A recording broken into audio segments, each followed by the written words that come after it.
The rain was relentless, hammering the windows of Franklin High School like it wanted to break in. Inside, I, Jamal Carter, sat in the back of art class, my pencil scratching aimlessly at a blank page. Then he walked in, Mateo Alvarez, late, dripping wet, and somehow making soaked sneakers look like a fashion statement. I wasn't ready for the way his hazel eyes caught mine, like a spark igniting something I didn't know was there. 19, black, and perpetually overthinking. I'd spent my life blending into Seattle's gray backdrop, dodging attention. But Mateo, with his easy grin and the way he tossed his dark curls out of his face, was a burst of color I couldn't ignore. "Sorry, Ms. Rivera," he said, sliding into the seat next to me. "Bus broke down in this mess." His voice had a warmth that cut through the storm outside. Ms. Rivera, our art teacher, just waved him off, muttering about tardy excuses. I pretended to focus on my sketch, but my heart was doing things it hadn't done before, skipping, racing, betraying me. "You got an extra pencil?" Mateo whispered, leaning closer. His breath smelled faintly of mint, and I swear I forgot how to speak. I handed him one without looking, my fingers brushing his. That tiny contact sent a jolt through me, like I'd touched a live wire. He smiled, oblivious to the chaos he'd just caused in my chest. "Thanks, man. I owe you." That was the start, September 2025, senior year, when I realized I wasn't just sharing pencils with Mateo Alvarez. I was sharing pieces of myself I didn't even know existed. The art room became my sanctuary, not because of the paint-splattered tables or the smell of charcoal, but because of him. Mateo was a transfer student from Chicago, and he carried a kind of effortless confidence that made people gravitate toward him. He was 19, Latino, with a laugh that could light up the gloomiest Seattle afternoon. We were paired for a project, create a mural inspired by community. I thought it'd be simple, draw some buildings, maybe a park, call it a day. But Mateo had other ideas. "Community's not just places, Jamal," he said one afternoon, his pencil hovering over our sketch. "It's people, feelings, the stuff that connects us." He looked at me, and I swear his eyes saw right through my carefully built walls. I mumbled something about sticking to the assignment, but inside, I was unraveling. We spent weeks on that mural, staying late after school. The art room was quiet then, just us, the hum of the radiator, and the soft scratch of our pencils. Mateo would hum under his breath, some song I didn't know but started to love. One night, he caught me staring. "What?" he asked, smirking. "Got paint on my face?" "Nah," I said too quickly. "Just thinking." My face burned. I was thinking about how his hands moved when he drew, deliberate but gentle, like he was coaxing the paper to life. I was thinking about how I wanted to know everything about him, why he moved to Seattle, what made him laugh, what kept him up at night. "Thinking's dangerous," he teased, nudging my shoulder. That touch lingered, a silent question I wasn't ready to answer. Not yet. By October, the mural was taking shape, a vibrant tapestry of faces, hands, and stories woven together. Mateo insisted we add ourselves to it. A small sketch of two figures, one with my tight curls, the other with his messy hair, standing side by side. "That's us," he said, pointing. "Part of the community." My throat tightened. I wanted to ask what us meant, but fear glued my words in place. Outside of class, life wasn't as kind. My dad, a mechanic who believed in tough love, had started asking why I was home so late. "You better not be wasting time with artsy nonsense," he'd grumble. I didn't tell him about Mateo. I didn't tell anyone. Growing up black in a neighborhood where survival meant fitting in, I'd learned to keep parts of myself hidden. But Mateo was making that harder every day. One evening, as we cleaned paintbrushes, Mateo opened up. "My mom kicked me out back in Chicago," he said, his voice steady but heavy. "Caught me kissing a guy at a party. Said I was a disappointment." He laughed, but it was hollow. "Moved here to live with my aunt. Fresh start, you know?" I froze, the brush dripping water onto my sneakers. He just handed me a piece of himself, raw and unfiltered. I wanted to tell him I understood, that I'd spent years shoving down feelings I couldn't name. But all I managed was, "That sucks, man. I'm sorry." He shrugged, but his eyes lingered on mine. "You ever feel like you're hiding something, Jamal? Something big?" My heart pounded. "Yeah," I whispered. "All the time." That night I couldn't sleep. Mateo's words echoed in my head, mixing with the memory of his smile, his touch, the way he made me feel seen. I stared at the ceiling, wondering what it would be like to stop hiding, to tell him that every time he laughed, it felt like the world made sense. But fear was a heavy anchor, pulling me back to reality. What if I was wrong about him? What if I ruined everything? The next day, we met at a park near school to brainstorm mural details. The rain had stopped, and the air smelled like wet grass and possibility. Mateo sat on a bench, sketching, while I paced, trying to act normal. He looked up, catching me staring again. "You're doing that thing," he said, grinning. "Staring and pretending you're not." I laughed, nervous. "Shut up. I'm just thinking." "About what?" He set his sketchbook down, leaning forward. His voice was soft, serious. The park was quiet, just us and the rustling leaves. I could have lied, deflected, kept my walls up. But something in his eyes, hope maybe, made me brave. "About you," I said, my voice barely audible. My heart was a drum, loud and unsteady. Mateo's smile faltered, then grew, like he'd been waiting for those words.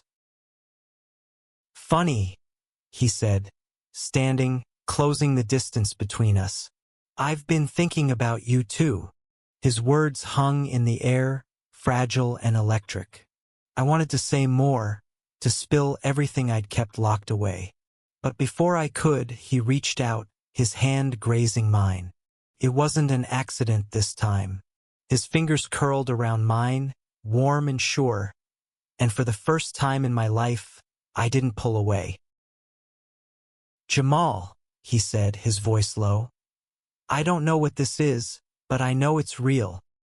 He stepped closer, and I could see every detail, the flecks of green in his eyes, the faint scar above his eyebrow, the way his lips curved when he was nervous. I wanted to memorize him. Then he leaned in and the world stopped. His lips brushed mine, soft, tentative, like he was asking a question. I answered by kissing him back, my hands finding his face, my heart screaming that this was right. The park, the city, the doubts, they all faded. It was just us, two boys who'd found something worth fighting for. When we pulled apart, breathless, he laughed. A sound so pure it broke me open. "So," he said, "more than just pencils, huh?" I grinned, my chest lighter than it had ever been. "Yeah, way more." But as we sat there, hands still tangled, I couldn't shake the feeling that this was just the beginning. Love was new, exhilarating, but the world wasn't always kind to boys like us. And I knew, deep down, that our story was about to get a lot more complicated. The weeks after that kiss felt like living in a dream I didn't want to wake up from. Mateo and I were inseparable, stealing moments between classes, sharing shy smiles in the hallways of Franklin High. But every glance, every touch, carried a weight I hadn't expected. a secret we both guarded, not because we wanted to, but because we had to. Seattle's autumn deepened, the city cloaked in mist and amber leaves.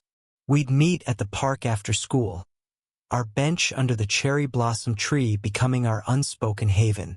Mateo would sketch, his hands moving with a grace that made my chest ache, while I pretended to read, stealing glances at him. He was 19 like me, but carried a quiet strength I envied. His Chicago stories, of street festivals, late-night diners, and a family that hadn't understood him, made me want to protect him, even as I wrestled with my own fears. One afternoon, as we sat shoulder to shoulder, he nudged me. "You're quiet today, Jamal.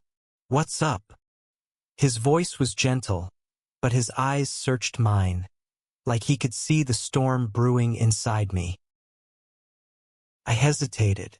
My dad's voice had been louder lately, his suspicions sharper.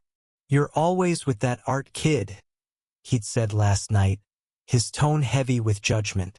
"Focus on school, not distractions." I hadn't told Mateo about my dad's rules, about the weight of being the good son in a family that didn't talk about feelings, let alone love like ours. But Mateo's gaze was patient, waiting. "It's my dad," I admitted finally, staring at the ground. "He's strict, doesn't get why I'm into art, or why I'm always with you." I didn't say the rest, that I was terrified of what he'd do if he knew the truth. Mateo's hand found mine, hidden between us on the bench. "My aunt's the same," he said softly. "She thinks I'm going through a phase. Keeps trying to set me up with her friend's daughter." He laughed, but it was tinged with pain. "We're in this together, okay? Whatever happens." His words were a lifeline, but they didn't erase the fear. I squeezed his hand, wishing I could be as brave as he was. At school, the mural project became our excuse to stay close. Ms. Rivera praised our work, saying it captured the heart of connection. If only she knew how true that was. But not everyone was as kind. Tyler Brooks, a senior with a loud mouth and a chip on his shoulder, had started watching us. His smirks and whispered comments in the halls, "You two are real close, huh?" made my stomach twist. I told myself he was just a jerk, but his words lingered like a warning.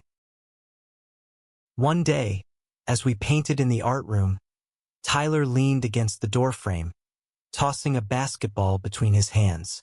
"Yo, Carter," he called, his voice dripping with mockery.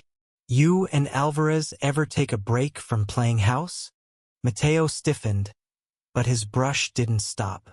"Ignore him," he muttered to me, but my hands shook, the paint smearing. I wanted to snap back, to tell Tyler to shut up, but fear choked me. What if he saw too much? What if he told someone? That night, I met Mateo at a coffee shop in Capitol Hill, a place where rainbow flags hung proudly in windows. Felt safer there, like we could breathe. We sat in a corner booth, our knees touching under the table. "Tyler's just noise," Mateo said, stirring his latte. "He's got nothing on us." But I couldn't shake the unease. What if he says something? To my dad? Or anyone? My voice cracked. Mateo reached for my hand, his thumb tracing circles on my skin.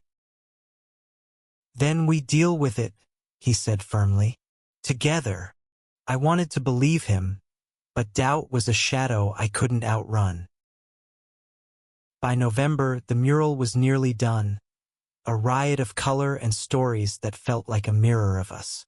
We'd painted late into the night, and Mateo's laughter filled the empty art room. "You're terrible at blending colors," he teased, flicking paint at me. I laughed, smearing some back on his cheek. For a moment it was just us, no Tyler, no dads, no secrets.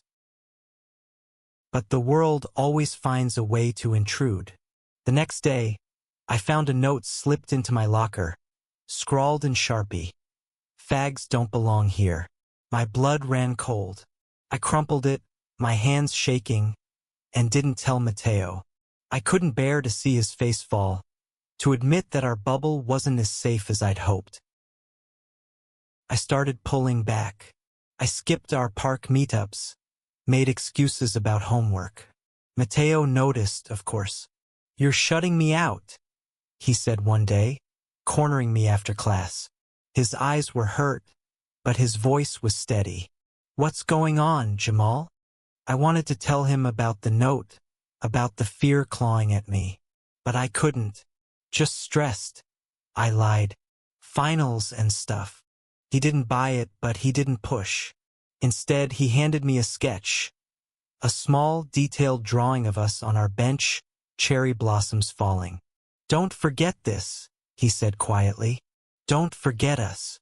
I kept that sketch in my pocket, a reminder of what I was too scared to hold on to. The tension broke at the worst possible time. It was a Friday, and we were presenting the mural to the school. The gym was packed. Students, teachers, even some parents. My dad was there, arms crossed, his face unreadable. Mateo and I stood by the mural, explaining its themes, our voices steady despite the nerves. The crowd clapped, and for a moment I felt proud. We'd done something real. Then Tyler stood up, his voice cutting through the applause. "Nice art, but what's the real story here?" he sneered, looking between us. "You two got something to share?" The room went silent. My dad's eyes narrowed, and I felt the ground shift beneath me. Mateo stepped forward, his jaw tight. "Back off, Tyler," he said, his voice low but fierce. "This isn't about you." But Tyler laughed, loud and cruel. "Oh, it's about something, all right. Everyone sees it." Couldn't breathe. My dad was staring at me, and I knew he'd heard enough. I grabbed Mateo's arm, pulling him toward the exit. "Let's go," I muttered. We left the gym, the whispers trailing us like ghosts.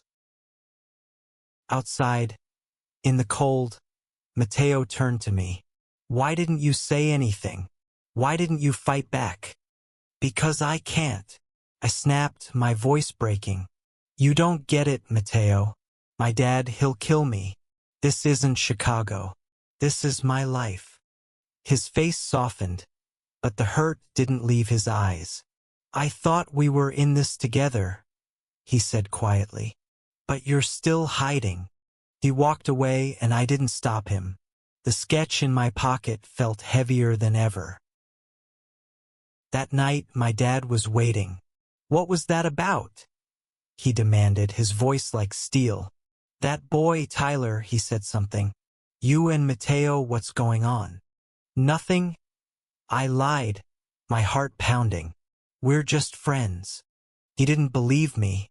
I could see it in his eyes, the same look he gave when he thought I wasn't measuring up.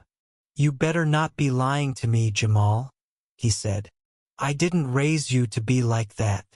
I went to my room, my chest tight with panic. I wanted to call Mateo to tell him I was sorry, that I was scared. But my phone stayed silent. For the first time in weeks, I felt alone again, the way I had before he walked into my life. I pulled out the sketch, tracing the lines of our faces. Mateo had drawn us with such care, like we were something worth keeping. I wanted to be that person, the one who wasn't afraid, who could love him out loud. But as I sat there, the weight of my dad's words, Tyler's cruelty, and my own fear pressed down on me. I didn't know how to be brave, not yet. But I knew I couldn't lose Mateo. Not like this. The silence between Mateo and me stretched into days, each one heavier than the last. I'd see him in the halls, his head down, his usual spark dimmed. I wanted to run to him, to explain the fear that had choked me. But every time I tried, the words stuck in my throat. Seattle's gray skies mirrored my mood. the rain a constant reminder of the distance I'd put between us. My dad's suspicion hung over me like a storm cloud. He started checking my phone, asking where I was going, who I was with. "You're not yourself, Jamal," he said one night, his voice sharp. "You're hiding something." I nodded, mumbled something about school stress, and escaped to my room. The sketch Mateo gave me was still in my pocket, creased from how often I held it. It was all I had left of him, and it wasn't enough. At school, Tyler's taunts didn't stop. He'd lean into my space in the cafeteria, whispering, "Where's your boyfriend, Carter?"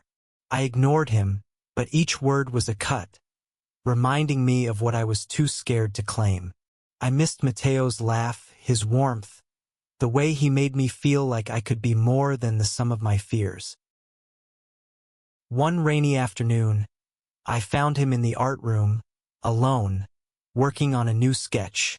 His back was to me, but I could see the tension in his shoulders. I stood in the doorway, my heart pounding. "Mateo," I said, my voice barely above a whisper. He didn't turn around. "What do you want, Jamal?" His tone was flat, not angry, just tired. It hurt more than I expected. "I'm sorry," I said, stepping closer, "for shutting you out, for not standing up to Tyler, for everything." He set his pencil down, finally facing me. His hazel eyes were guarded, but there was a flicker of something, hope, maybe. "You hurt me," he said. "I thought we were real, but you ran the second things got hard." "I know," I said, my voice cracking. I was scared. "My dad, he's not like your aunt. He doesn't just disapprove, he'd make my life hell. But I'm done hiding from you. I swear." Mateo studied me, his expression softening. "You mean that?" I nodded, pulling the sketch from my pocket. "I've carried this every day. It's you and me, right? I don't want to lose that." He stepped closer, his hand brushing mine. "Then don't," he said. "But you've got to let me in, Jamal. All the way." I took a shaky breath, then nodded. "Okay, together."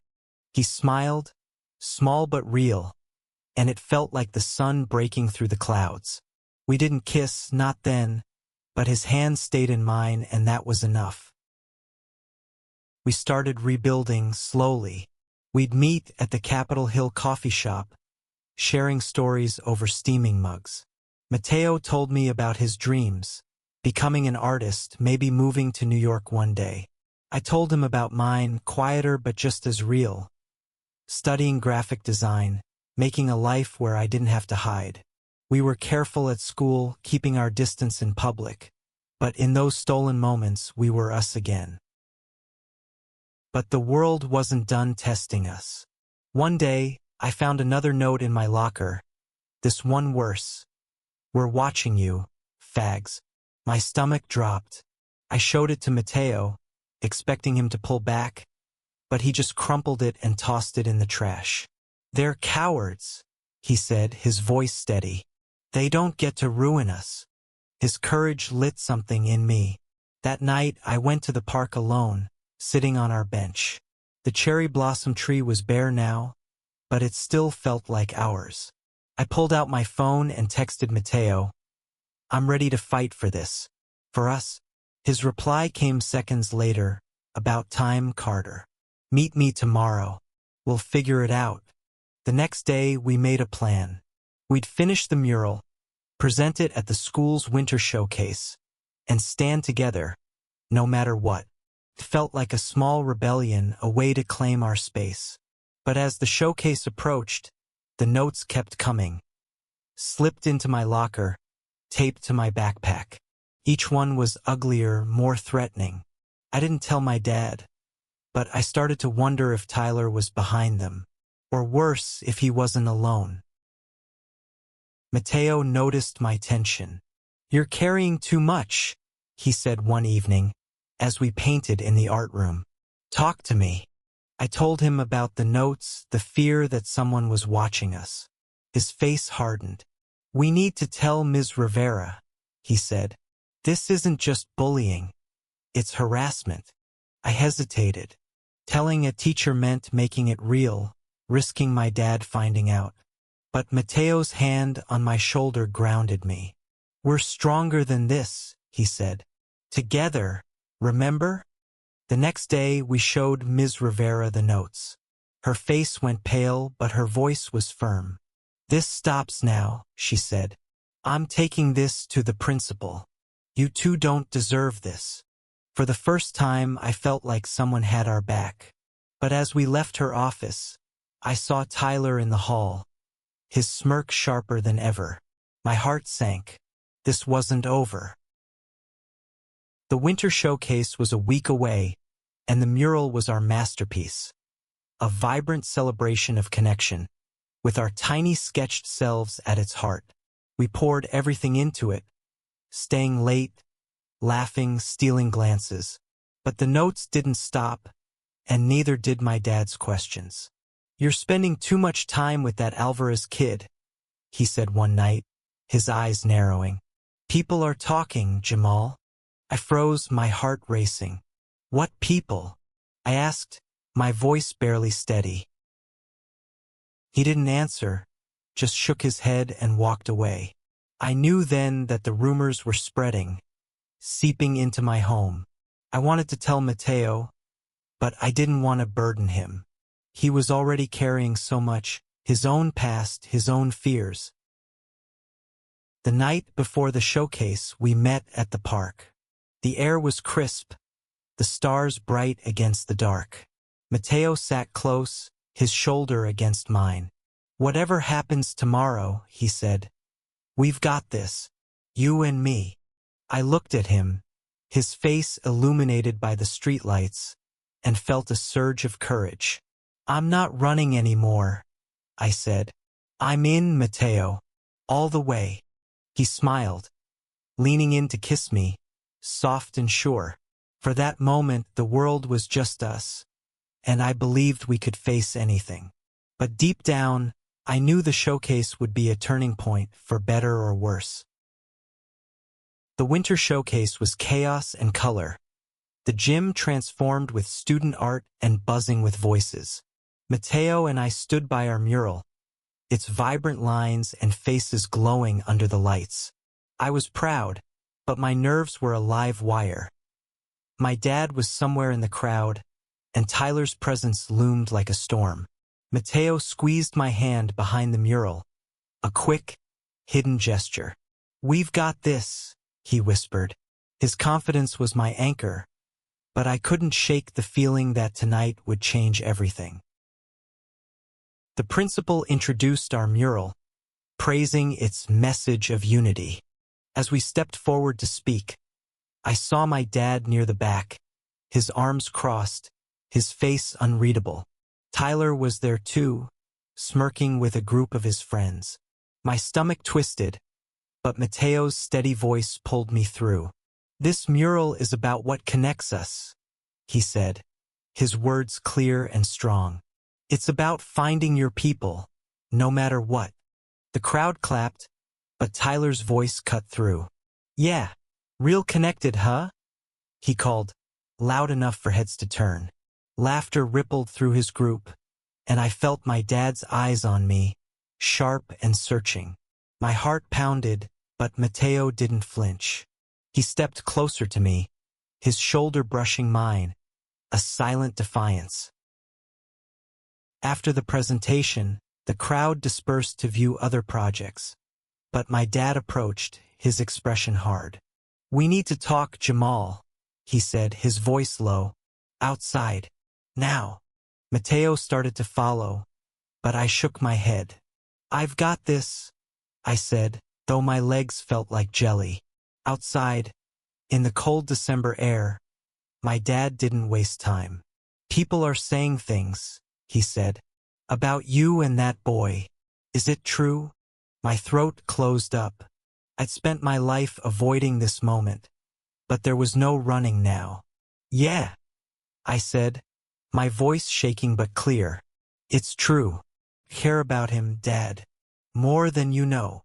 His face darkened, and for a moment, I thought he'd yell. But he just shook his head, his voice cold. You're throwing your life away. I didn't raise you for this. Raise me for what? I snapped, anger breaking through my fear. To hide who I am? To be miserable just to make you happy? He stared at me, stunned, then turned and walked back inside.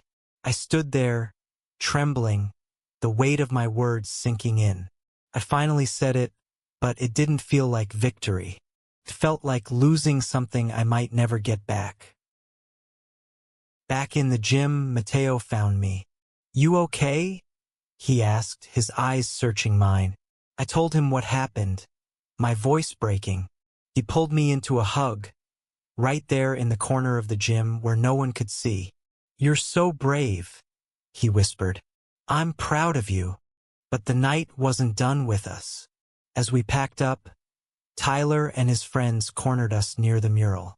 Nice show, lovebirds, he sneered, stepping too close. Think you can just flaunt it?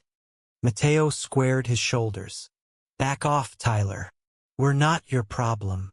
Tyler laughed, shoving Mateo's shoulder. You're everybody's problem. Before I could think, I stepped between them, my fists clenched. Leave him alone, I said, my voice low but steady. Tyler smirked, but something in my eyes made him hesitate. He muttered something and walked away, his friends trailing behind. Mateo grabbed my arm, pulling me outside. You didn't have to do that, he said, his voice soft but intense. But I'm glad you did. I laughed, shaky. I'm done being scared. You make me want to be better. He smiled, and for a moment, it was just us again. But the high didn't last. When I got home, my dad was waiting. Pack a bag, he said, his voice flat. You're staying with your uncle for a while. I need time to think. My heart sank. Dad, please. No, he cut me off. You made your choice. Now I'm making mine. I stayed with my uncle in Tacoma, a quiet man who didn't ask questions. I texted Mateo every day, telling him I was okay, but the distance felt like a chasm. He sent me sketches, small drawings of our bench, our mural, us. Each one was a reminder that he was still there, waiting. One night he called. I miss you, he said, his voice raw. This isn't fair. I know, I said, my throat tight, but I'm not giving up. I'll be back. You better, he said, half laughing, half crying. I'm not doing this without you. I held on to that promise, but the fear lingered. My dad's silence was louder than his words, and I didn't know if he'd ever look at me the same. I spent my days sketching, pouring my feelings into lines and colors. I drew Mateo, his smile, his eyes, the way he made me feel alive. It was my way of holding on to him even from miles away. A week later, Mateo texted me about a community art event in Capitol Hill. Come back for it, he wrote. We'll show them we're not afraid. I knew it was risky. My dad might find out and Tyler could be there, but I couldn't say no. Not to Mateo. Not to us. I took a bus back to Seattle, my heart racing as I stepped into the community center. The room was packed, art covering the walls, rainbow flags everywhere. Mateo was there, standing by a new piece, a smaller version of our mural with our sketched selves at the center. He saw me and grinned, pulling me into a hug that felt like home. You made it, he said, his voice muffled against my shoulder. For you, always, I said, and meant it. But as we stood there, I saw Tyler across the room, his eyes locked on us. My stomach dropped. I knew this wasn't over, not by a long shot. But with Mateo's hand in mine, I felt ready to face whatever came next. We'd built something real, something worth fighting for, and I wasn't letting go. The community center buzzed with energy, voices and laughter mixing with the soft strum of a guitar in the corner. Mateo and I stood by our mural, our hands brushing, a quiet defiance in the way we stayed close. But Tyler's presence across the room was a shadow I couldn't ignore. His smirk, his whispered words to his friends. They were a reminder that our fight wasn't over. I was 19, black, and finally starting to own who I was, but the weight of the world still pressed down. Mateo, with his unshakable courage, was my reason to keep standing. "Focus on this," he said, nudging me toward the mural. "We made something amazing." His hazel eyes sparkled under the lights, and for a moment, I let myself believe we were untouchable. The crowd loved our work, asking questions, snapping photos. A woman with a rainbow pin on her jacket told us it captured the soul of love. I blushed, and Mateo's grin widened. But then Tyler approached, his steps deliberate. "Nice art," he said, his voice dripping with sarcasm. "Real inspiring." The way he lingered on the word made my skin crawl. Mateo stepped forward, his voice calm but firm. "Thanks, Tyler. Now move on." Tyler laughed, low and mean. "You think you can just be like this? Out here, in everyone's face." He gestured at us, at the mural, at everything we'd built. The room didn't go silent, but it felt like it. People were watching, and I felt exposed, raw. I took a breath, my voice steady despite the fear. "We're not hiding, Tyler. Not anymore." His eyes narrowed, but before he could say more, Ms. Rivera appeared, her presence a quiet force. "Is there a problem here?" she asked, her tone leaving no room for nonsense. Tyler muttered something and backed off, his friends trailing behind. The tension eased, but my heart was still racing. Mateo squeezed my hand. "You okay?" he asked, his voice soft. "Yeah," I said, and for the first time I meant it. I wasn't okay because it was easy, I was okay because I had him. That night we walked to our bench in the park, the air cold but clear. The cherry blossom tree was bare, but it still felt like ours. We sat close, our breaths visible in the winter chill. "I'm proud of you," Mateo said, his voice low. "You stood up to him, to everyone." "I had to," I said, looking at him. "You make me want to be brave." He smiled, leaning in to kiss me. It was slow, deliberate, like a promise. When we pulled apart, he rested his forehead against mine. "We're gonna be okay, Jamal.